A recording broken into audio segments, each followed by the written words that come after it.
I want to show how to set up a bilingual user in Proloquo2Go so that you can switch back and forth between English and Spanish configurations super easy. So first I'm going to go to this options wheel here and I'm going to add a user just so that we know which one it is. I'm going to call this Spanish so we know which account. I'm actually selecting English as my first language, but that's okay. The second language will be Spanish. I'm going to select the voice of Ella. Hello, my name. Crescendo, the default is great. Intermediate core, absolutely. This is the orientation, so I'm good there. And I'm going to do like a 6x10 grid. Usually 6x10 or 7x11 are the recommended. All right, so here it says include additional language. That's what we're going to do. I'm going to turn that on. I'm going to hit next.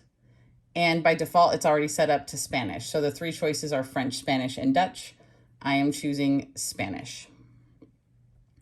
And now I get to pick a voice.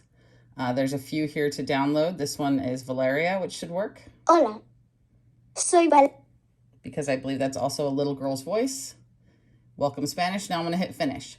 Okay, so it's setting up my profile. I'm on this profile. Obviously, this is the English version of it.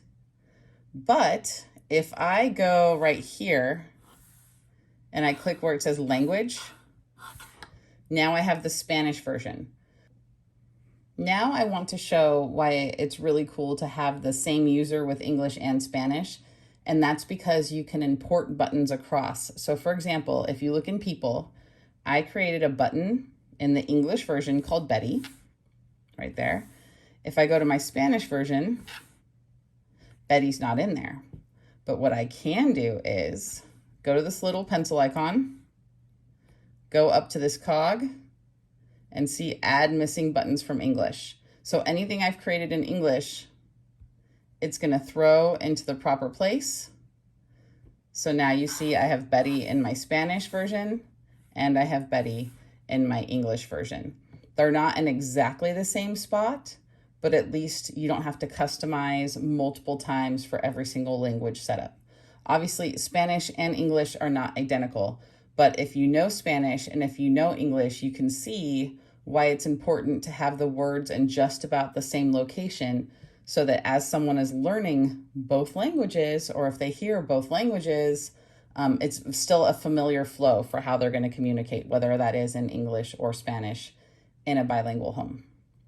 One more thing I just want to note, color coding on these buttons is really, really important no matter what language you're using, because it's so much easier to visually track where your next step is going to go. So I'm actually going to turn that on right now. And that is in all of my videos.